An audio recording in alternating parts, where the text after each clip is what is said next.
বর্তমানে মানুষ শুধুমাত্র পৃথিবীতেই সীমাবদ্ধ নেই, তাদের অবাধ বিচরণ এখন চাঁদ থেকে শুরু করে মহাকাশের নানান জায়গায়। এ খবর নিশ্চয়ই আপনাদের অজানা নয়।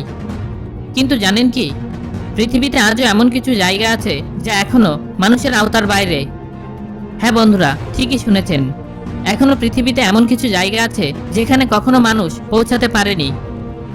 অবশ্য ভবিষ্যতে যে পৌঁছাবে না তার সম্ভাবনা উড়িয়ে দেওয়া যাচ্ছে না। আজ আমরা এই ভিডিওতে এরকমই কয়েকটি জায়গার কথা আপনাদের জানাবো। তাহলে বন্ধুরা চলুন দেখে নিই সেই জায়গাগুলি যেখানে আজও মানুষ পৌঁছাতে পারেনি।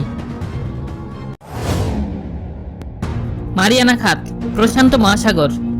পৃথিবীর অন্যান্য জায়গার তুলনায় প্রশান্ত মহাসাগরে অভিযান খুব কমই হয়েছে। সুতরাং কোনো সন্দেহই নেই যে এর বেশিরভাগ অংশতেই মানুষ পৌঁছাতে পারেনি, এবং তার মধ্যে অবশ্যই রয়েছে মারিয়ানা খাত। প্রশান্ত মহাসাগরের পশ্চিম প্রান্তে সমুদ্রপৃষ্ঠের উপর একটি সংকীর্ণ ফাটল বা গর্তই আসলে মারিয়ানা খাত। এই খাতটি পৃথিবীর সবথেকে গভীরতম অংশ হিসেবে পরিচিত।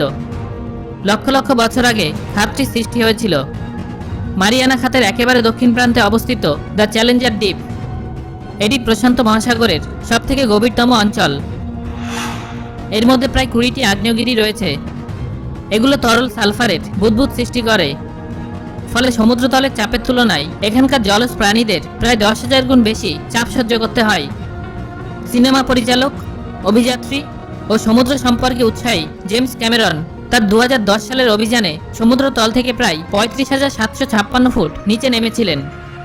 কিন্তু তাকে আর অল্প গভীরে যেতে হতো, কেননা 2014 সালে একটি হাই রেজলিউশন ম্যাপ প্রকাশিত হয় এবং তাতে দেখা যায় যে ওই গভীরতম অঞ্চলটির গভীরতা 36,037 ফুট। অর্থাৎ পৃথিবীর গভীরতম অংশটি আজও অদেখা রয়ে গেছে। Northern Patagonia, Chile. চিলির ভূভাগ ভীষণ বন্ধুর ও বন্য প্রকৃতির হওয়ার কারণে এখানকার বহু রেনফরেস্ট, শৃঙ্গ, নদী বা হ্রদ আজও মানুষের দৃষ্টিগোচর হয়নি। মেরু অঞ্চলের বাইরে চিলির নর্দার্ন প্যাটাগোনিয়া একটি অন্যতম অঞ্চল যেখানে বিশালাকার বরফের স্তূপ রয়েছে। বরফাবৃত অঞ্চলটিকে সংরক্ষিত করে রেখেছে উঁচু টিলাগুলো। এই বরফে একবার ঢাকা পড়ে গিয়েছিল আন্দিজ পর্বতমালার সমগ্র আর্জেন্টিনিয়ান ও চিলিয়ান প্যাটাগোনিয়া। একদল বিজ্ঞানী এখানে পোলারাইজ মনিটরিং স্যাটেলাইট ব্যবহার করেন এবং তারা দেখেন যে পৃথিবীর অন্য যে কোনো জায়গার তুলনায় প্যাটাগোনিয়ার কিছু হিমবাহ অনেক দ্রুত গতিতে গলছে, যার পরিমাণ বছরে প্রায় 21 বিলিয়ন টন। যদিও বরফ গলে যাওয়ার এই ঘটনাটি ঘটেই চলেছে, তবু এখনও প্রায় 1600 বর্গমাইল অঞ্চল বরফে আবৃত। বিভিন্ন গবেষক ও অভিযাত্রীরা বিভিন্ন সময়ে এই বরফাবৃত অঞ্চলে এসেছেন, কিন্তু আজও এই অঞ্চলের বেশিরভাগ হিমবাহ অনাবিষ্কৃত রয়ে গেছে। মেচেপুচার মাউন্টেন, নেপাল। হিন্দু ধর্মের মানুষদের কাছে এটি একটি পবিত্র শৃঙ্গ।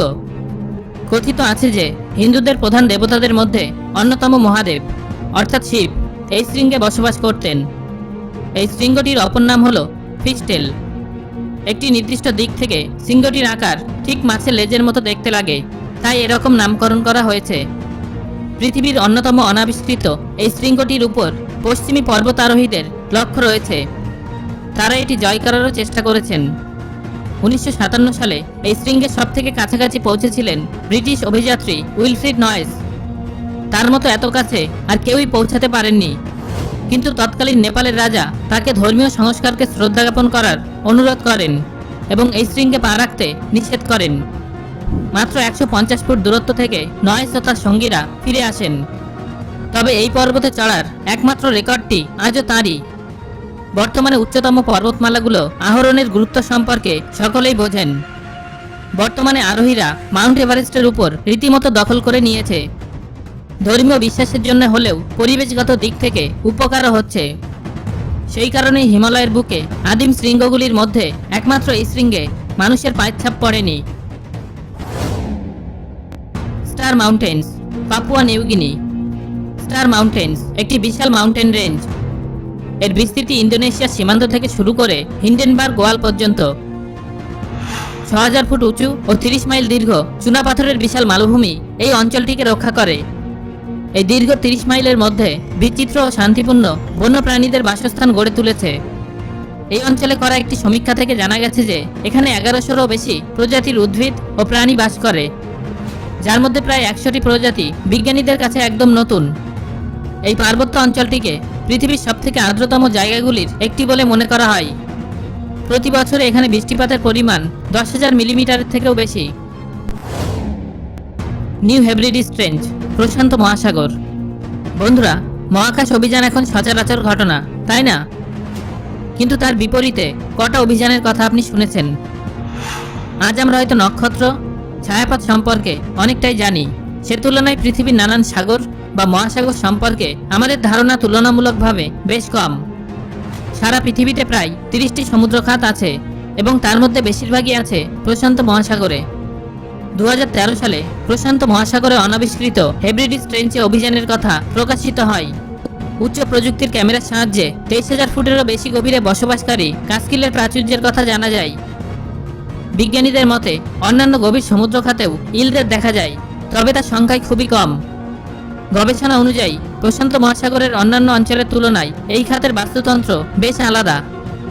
বাস্তুতন্ত্রের পার্থক্যের কারণ হিসেবে খাতটির উপরে থাকা আনপ্রোডাক্টিভ জলকে দায়ী করা হয়, কেননা বহু মাছের প্রজাতি ওই জলে বেঁচে থাকতে পারে না। গ্যাম্বার্টসেপ মাউন্টেন্স, আন্টার্কটিকা। আল্পস পর্বতমালার মতোই আকারের পর্বত খুঁজে পাওয়া গেছে আন্টার্কটিকায়, যদিও সেটি প্রায় বরফে ঢাকা। বিজ্ঞানীরা যা ভেবেছিলেন তার থেকেও বহু দ্রুত গতিতে এখানে বরফ তৈরি হচ্ছে। র্যাডার সেন্সরকে কাজে লাগিয়ে এই গ্যাম্বার্টসেপ সাবগ্লেশিয়াল মাউন্টেন্সের ডিটেল ম্যাপ তৈরি করা হয়েছে। সময়ের সাথে সাথে ক্ষয়প্রাপ্ত সমতল ছাদ বিশিষ্ট মালভূমি এখন শৃঙ্গ ও উপত্যকা নিয়ে একেবারে ইউরোপীয় আল্পসের সদৃশ্য পর্বতমালায় পরিণত হয়েছে। শৈলশিরা সমন্বিত পর্বতশৃঙ্গগুলি ইঙ্গিত দেয় যে কত তাড়াতাড়ি বরফ তৈরি হয় এবং পুরো ভূভাগ প্রায় 2.5 মাইল বরফের নিচে চলে যায়। বরফের নিচে চাপা পড়ে থাকার জন্য পৃথিবীর অন্যতম শীতল জায়গা গ্যাম্বার্টসেপ মাউন্টেন্সকে কেউ কখনো দেখেনি। যদি আন্টার্কটিকার সমস্ত বরফ কখনো গলে যায়, তাহলে এই পর্বতমালার শৈলশিরা ও শৃঙ্গগুলি সমগ্র মহাদেশের উচ্চতম মাউন্টেন রেঞ্জগুলির মধ্যে অন্যতম হবে। সমুদ্র তল থেকে এই পর্বতমালার উচ্চতা এখন প্রায় 9,000 ফুট এবং দৈর্ঘ্য প্রায় 1200 কিলোমিটার। ইউকেটান সেনোটেস, মেক্সিকো। মেক্সিকোর ইউকেটান পেনিনসুলাতে হাজার হাজার সেনোট রয়েছে।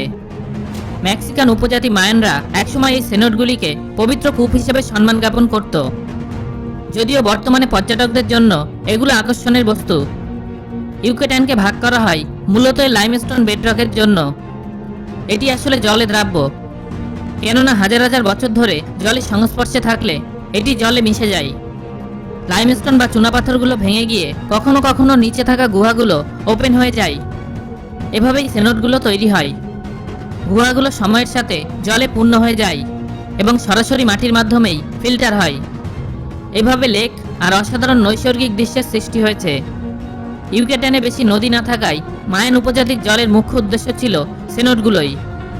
এগুলোকে মৃত্যুর পরবর্তী জীবনের দ্বার বলেও তারা মনে করত, যদিও এখন সাঁতার কাটার জন্য অবিশ্বাস্য সুন্দর জায়গা এইগুলো।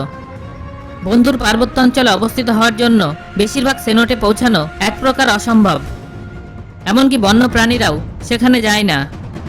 অনুমান বলছে যে এরকম 6,000টি জায়গা রয়েছে। গাংখার ইউসুম, ভুটান। গাংখার ইউসুম নামটিকে ইংরেজিতে অনুবাদ করলে দাঁড়ায় white peak of the 3 spiritual brothers. এটি ভুটানের সবথেকে উচ্চতম পর্বত। এর উচ্চতম পর্বতশৃঙ্গের উচ্চতা 7,570 মিটার বা প্রায় 25,000 ফুট। বেশিরভাগ উৎস থেকে জানা যায় যে এটি ভুটান ও চীনের সীমান্তে অবস্থিত। যাই হোক, বহু বছর ধরে বিভিন্ন ম্যাপের উচ্চতা ও অবস্থানের বহু পার্থক্য দেখানো হয়েছে। এটি পৃথিবীর সবথেকে উচ্চতম শৃঙ্গ যেখানে মানুষ পৌঁছাতে পারেনি। মোট 4টি অভিযান হয়েছিল, তবে কেউ দুর্গম রাস্তা ও হঠাৎ আবহাওয়া পরিবর্তনের কারণে সফল হয়নি। অবশ্য গ্রামবাসীদের মতামত এর থেকে সম্পূর্ণ আলাদা। এই পর্বতের পাদদেশে থাকা গ্রামবাসীরা মনে করেন যে পর্বতে থাকা আত্মারা এই পর্বতে চড়তে যাওয়া আরোহীদের বাধা দেয়। 1994 সাল থেকে আরোহীদের কাছে এই শৃঙ্গটি অধরা হয়ে গেছে, কেননা তখন থেকে দেশের ধর্মীয় বিশ্বাস রক্ষার স্বার্থে 20,000 ফুটের বেশি উচ্চতার শৃঙ্গগুলোকে নিষিদ্ধ ঘোষণা করা হয়। 2003 সালে পুরোপুরিভাবে মাউন্টেনিয়ারিং বন্ধ করে দেওয়া হয়। গাংখার ইউসুম আজও মানুষের কাছে এক রহস্য।